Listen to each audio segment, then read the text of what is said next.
તો ચાલો ફટાફટથી જાણી લઈએ કે મસાલા છાશ બનાવવા માટે તમને કઈ સામગ્રીની જરૂર પડશે। દર્શક મિત્રો, ખબર છે .com પરથી હું દ્રષ્ટિ નાયક આપ સૌનું સ્વાગત કરું છું।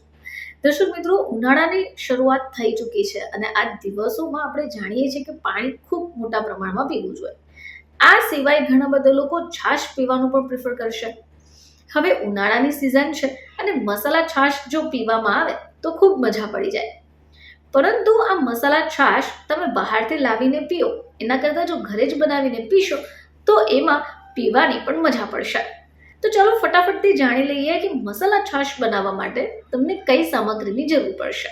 તો દર્શક મિત્રો, ગરમીમાં જો છાશ પીવામાં આવે તો પેટમાં ઠંડક થાય છે। હવે આ છાશ અનેક ગુણોથી ભરપૂર પણ છે। છાશ પીવાથી શરીરમાં અનેક પ્રકારની ઉણપો હોય તો તે પણ દૂર થાય છે। હવે મોટાભાગના લોકો મસાલા છાશ અને સાદી છાશ પણ પીવાનું પ્રિફર કરે છે। જો તમે મસાલા છાશમાં તડકો નાખીને પીઓ તો સુપર ટેસ્ટી બનશે।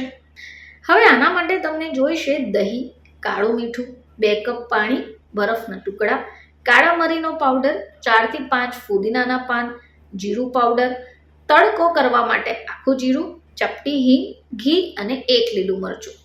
તો ચાલો હવે જાણીએ કે આને કેવી રીતે બનાવાશે। તો છાશ બનાવવા માટે તમારે સૌથી પહેલા શું કરવાનું છે, એક વાસણમાં દહીં લઈ લેવાનું છે। હવે આ દહીંમાં પાણીને એડ કરો અને બ્લેન્ડર ફેરવી દો। હવે તમે બ્લેન્ડરથી છાશ પ્રોપર રીતે બનાવી શકશો, પરંતુ તમારે ધ્યાન રાખવાનું છે કે દહીંમાં આવા ફોદા નહીં થઈ જાય। હવે જે છાશ રેડી થઈ ગઈ છે એમાં જીરું પાવડર અને મીઠુંને મિક્સ કરી દો। પછી તમારે એની અંદર કાળા મરીનો પાવડરને મિક્સ કરવાનું છે। હવે તડકો કરવા માટે તમારે એક પેનમાં ઘી ગરમ કરવા માટે મૂકી દેવાનું છે। ઘી ગરમ થઈ જાય એટલે એમાં જીરું, હિંગ અને લીલું મરચું નાખી દો। તમે ફુદીનાના પાનને પણ નાખી શકો। ફુદીનાના પાન જો થોડા વાટીને નાખવા હોય તો એ સારી સ્મેલ પણ આપે છે અને ફુદીનાના પાન ખાવાથી શરીરમાં ફાયદા પણ થાય છે। હવે આજે તડકો રેડી થઈ ગયો છે એને છાશમાં મિક્સ કરી દો અને સતત અડધી મિનિટ સુધી હલાવતા રહો। બસ તૈયાર છે મસાલા તડકા છાશ। જો આ રીતે તમે મસાલા તડકા છાશ બનાવશો તો સુપર ટેસ્ટી પણ બનશે અને પીવાની પણ મજા આવશે। મસાલા તડકા છાશમાં કાળા મરીનો પાવડર ખાસ એડ કરવો જોઈએ, જેનાથી છાશ ટેસ્ટી બને છે।